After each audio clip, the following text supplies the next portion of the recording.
Assalamualaikum, halo teman-teman. Bertemu lagi dengan saya Ismiana Rizky, mahasiswi Universitas Mercu Buana jurusan Akuntansi. Hari ini kita akan belajar tentang audit estimasi akuntansi. Apa sih estimasi akuntansi? Nah, sesuai dengan PSAK 25, estimasi akuntansi adalah estimasi yang digunakan entitas yang akan mempengaruhi elemen-elemen dalam laporan keuangan. Contohnya misalnya nih, kayak persediaan. Awalnya dia pakai estimasinya itu average ya kan. Nah, terus diganti tuh jadi FIFO. Nah, otomatis nilainya kan pasti berubah tuh. Misalkan ada dua ya mutasinya. Yang pertama, mutasi masuknya harganya 4.000 satunya. Terus kemudian harga keduanya 3.000. Nah, berarti kalau pakai metode average, pas keluar itu pasti rata-ratanya itu yang dikeluarin 3.500 kan. Nah, sementara kalau untuk metode FIFO berarti yang atas dulu yang 4.000. Nah, otomatis nanti kalau kayak gitu pasti beda kan hasilnya. Terus contoh lainnya adalah kalau misalkan terjadi revaluasi aset tetap. Misalkan pas awal beli aset tetap itu udah diestimasi nih umurnya itu misalkan 5 tahun. Nah, terus ternyata di tahun keempat terjadi perubahan tuh, ada revaluasi. Oh, ternyata si aset tetap ini mau diganti umurnya itu jadi 10 tahun. Nah, artinya mulai dari tahun keempat itu bakalan ada perubahan dari nilai penyusutannya. Misalkan yang tadinya 500.000 di awal, terus ganti deh jadi berapa gitu. Nah, otomatis kalau terjadi perubahan-perubahan kayak gitu pasti kan dikoreksi kan. Nah, koreksi ini tapi tidak melulu terjadi kesalahan tuh. Ya karena memang perhitungannya caranya beda, ya otomatis hasilnya beda dong. Nah, tapi perlu dilihat lagi nih bahwa estimasinya itu wajar atau enggak, ada bias atau enggak. Nah, sementara nilai wajar itu kalau misalkan kita lihat di SAK 68 artinya adalah nilai yang akan diterima ketika kita menjual suatu aset atau nilai yang akan dibayarkan ketika kita mengalihkan suatu liabilitas. Nah, untuk lebih jelasnya, yuk kita lihat di PSAK-nya. Nah, ini ya teman-teman konsep nilai wajar sesuai dengan PSAK 68. Nah, terus di sini ada juga definisinya. Nah, bila kita hubungkan dengan IFRS, maka ada di IFRS 13. Nah, artinya kurang lebih sama. Nah, terus kemudian di sini kita bisa lihat misalkan karakteristik-karakteristik untuk penentuan nilai wajar itu seperti apa. Terus kemudian transaksi itu apa? Kan tadi dibilangin nih di sini kalau misalkan nilai wajar itu adalah harga yang akan diterima transaksi teratur antara pelaku pasar pada tanggal pengukuran. Nah, di sini dijelasin transaksi teratur itu apa, pasar itu apa, kayak gitu. Nah, pelaku pasar itu apa juga dijelasin. Nah, terus di sini juga ada dijelasin juga tentang level-level dari fair value. Nah, di sini kan ada level 1, ada level 2, ada level 3. Nah, untuk definisinya apa aja bisa dilihat juga di sini. Pokoknya di sini di PSAK 68 ini udah lengkap semuanya. Nah, yang buat estimasi akuntansi itu siapa sih? Yang buat pastinya manajemen. Nah, di sini auditor cuman akan melihat apakah estimasi yang dilakukan oleh manajemen ini sudah sesuai, apakah sudah diungkapkan secara wajar, sudah reasonable atau belum, dan apakah terjadi bias atau enggak. Nah, bias sendiri itu sesuai dengan SA 540, artinya keberpihakan manajemen, artinya adalah kurangnya subjektivitas atau netralitas dari manajemen sendiri atas pembuatan estimasi akuntansi. Nah, di sini nanti auditor akan berusaha mengumpulkan bukti apakah si estimasi akuntansi yang dibuat sama manajemen ini sudah sesuai, sudah wajar nilainya, dan kemudian sudah sesuai dengan SAK atau enggak gitu. Yuk kita lihat SA 540-nya seperti apa. Nah, di SA 540 ini disebutin tujuan auditor seperti tadi kita udah bahas kan. Auditor itu akan mencari bukti tentang estimasi akuntansi, apakah nilainya wajar dan apakah sudah mengikuti standar SAK gitu. Nah, terus udah gitu di sini juga disebutin estimasi akuntansi itu apa. Kemudian ada yang lain-lainnya juga. Jadi di sini pokoknya udah lengkap banget. Terus termasuk juga tentang keberpihakan manajemen. Bahwa kalau misalkan ada bias gitu artinya nanti ya auditor cari gitu. Nah, ini di sini nih kan ada keberpihakan manajemen menuntut netralitas. Jadi kalau misalkan terlalu bias juga nggak boleh. Nah, risiko-risiko yang perlu diperhatikan itu adalah risiko salah saji dan risiko kepatuhan.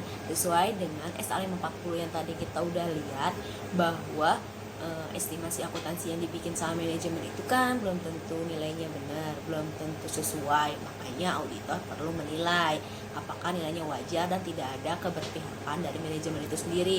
Dan selanjutnya adalah risiko kepatuhan. Di sana juga dilihat selain nilainya sudah benar, sudah wajar, harus dilihat juga apakah memang pencatatannya itu, estimasinya itu sudah sesuai dengan SAK atau belum. Tuh. Nah, untuk prakteknya pada PT Toshiba itu misalkan nih ada aset tetap. Nah, tentunya si auditor itu perlu melihat dari cara APD-nya. Apakah benar-benar nilainya itu komplit, terus udah gitu barangnya itu benar-benar ada. Nah, terus apakah benar barang itu atau aset itu adalah miliknya perusahaan dan bukan milik pihak lain. Nah, cara-caranya seperti biasa, bisa meminta bukti-bukti pembelian misalkan kepada pihak-pihak terkait.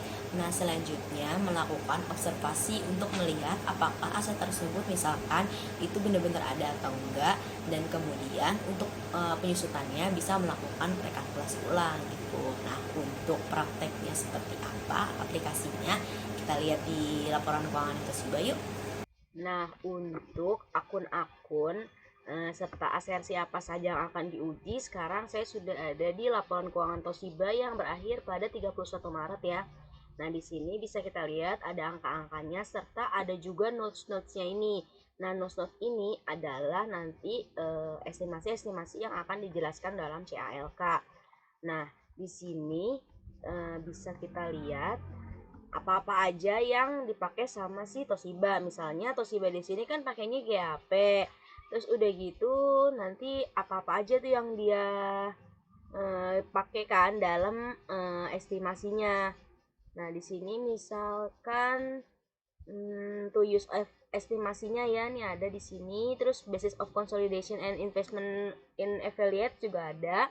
Di sini tuh dia pakainya nih bisa dilihat di sini ya. Net income loss attributable to shareholder of the company includes its equity of net income atau loss of such affiliated after elimination of unrealized intra entity gains kayak gitu. Nah, terus kayak misalkan nih allowance for the full debt-nya itu nanti bakalan kalau misalkan mau dihapus pakainya dia write off kayak gitu-gitu, pakainya aging analysis. Terus udah gitu inventories-nya di sininya pakainya lower of cost NRV ya di sini. Nah, terus di sini juga pakai property plant and equipment-nya dia carried at cost. Depreciation-nya ini di sini ada 3 sampai 60 tahun untuk buildings, machinery and equipment-nya 2 sampai 20 tahun. Kayak gitu-gitu. Nah, nanti di sini berarti yang diuji sama si auditor tentunya adalah kelengkapan dari angkanya. Misalkan apakah angkanya itu sudah benar gitu kan. Di sini misalkan carried at cost. Ya, kita bisa lihat dari bukti-bukti pembeliannya pas lagi dia beli itu nilainya seberapa. Terus kemudian untuk penyusutannya bisa dihitung kembali tuh sama si auditor. Jadi direkalkulasi gitu. Selain untuk minta bukti-buktinya kepada pihak-pihak terkait. Nah, untuk pengukuran dari fair value di sini kan ada 3 level tuh, level 1, level 2, dan level 3. Nah, di sini dijelasin sama Toshiba bahwa level 1 adalah ini, misalkan inactive market berarti harganya.